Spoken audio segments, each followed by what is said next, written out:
Another day here in Denver for the Broncos training camp. It is officially day 2 and it is completely in the books, which means we have a lot of news, notes, highlights, observations to kind of talk about today, and we're going to do that. However, before we dive into the video, I did want to give a massive shout out to all of the Bronco reporters out there who work so hard each and every single day to kind of give us these highlights and allow us to make these videos.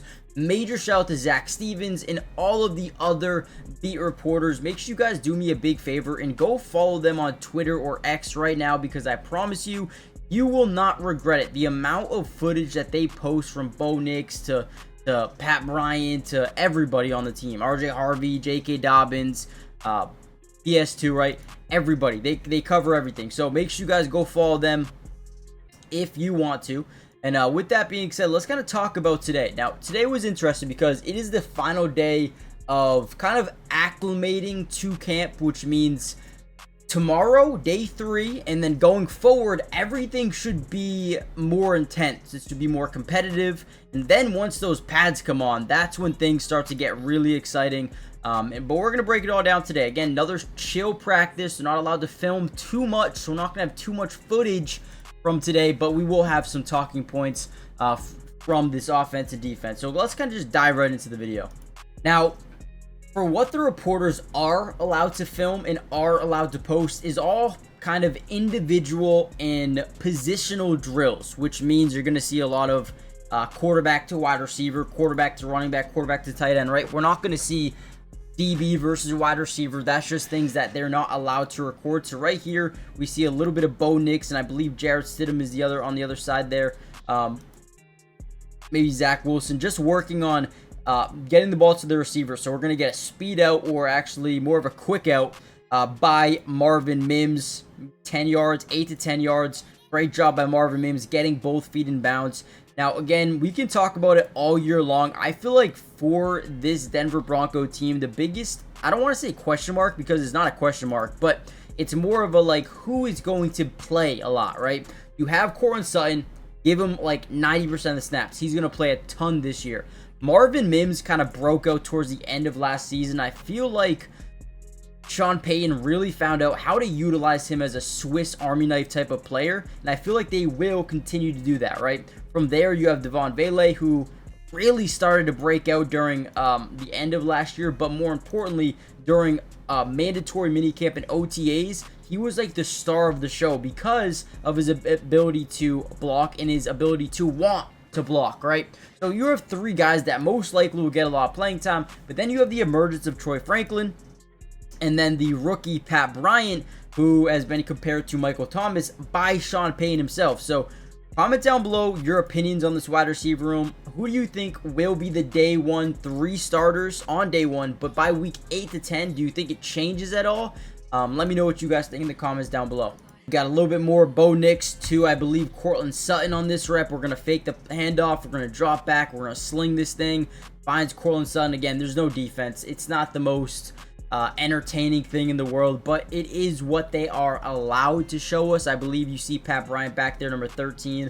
Devon Vele, man, he's big. He's a big dude. So I would be surprised if he doesn't get a lot of snaps throughout the season, just because of the height advantage he'll have on a lot of people, but also, again, his willingness to want to block for RJ Harvey and or J.K. Dobbins, Jaleel McLaughlin, or anyone else that really rotates into that running back room. Shout out to my guy Zach Stevens here. He does a great job covering this team. He actually put out a tweet that said takeaways from day 2 of Broncos training camp, and because it was so evident, he wanted to talk about the pass rush. Now, when you look at this Denver Broncos team, they've got a lot of guys that can get to the quarterback. Jonathan Cooper has been a guy that has been, I don't want to say underrated, but deserves to be rated more highly, I guess I could say.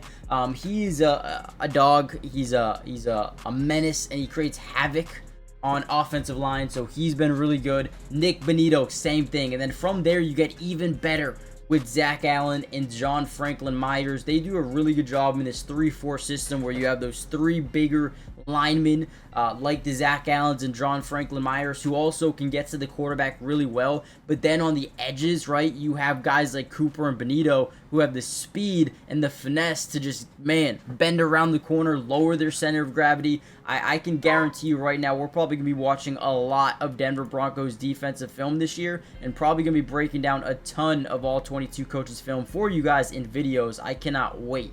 We had another one here. This is from Luca Evans, another guy you guys should go follow here. It's by Luca Evans here on Twitter. Again, go follow him. He put out a little clip here. It looks like what Marvin Mims, once again, I guess he was a focal point. They really wanted to show what he could do in today's practice. Little comeback route again. Not the most exciting thing in the world, guys. I do apologize. You see Troy Franklin right here as well as maybe some other guys. Courtney Jackson, I believe I saw in there. Again, good job by Marvin Mims, to say the least. Now, actually, before we get any further into the video, make sure you guys hit that like button if you haven't already done so. Helps out the channel so much. If we can get over, let's say, 500 likes on this video, we will post non-stop Broncos videos covering not only all of training camp, but preseason football, regular season football. We're going to be breaking it all down for you. Make sure you guys subscribe, turn on post notifications. That way you're notified every time we drop one of these videos. With that being said, let's kind of dive back into a little bit more of today's practice. We also had some more news from Ryan Edwards, another guy you need to go follow. Man, does a great job covering this team. Let's actually read through a little bit of his notes here before we end off today's video. Again, tomorrow's practice should be a little bit more open to the media in terms of what they can record and what they can post.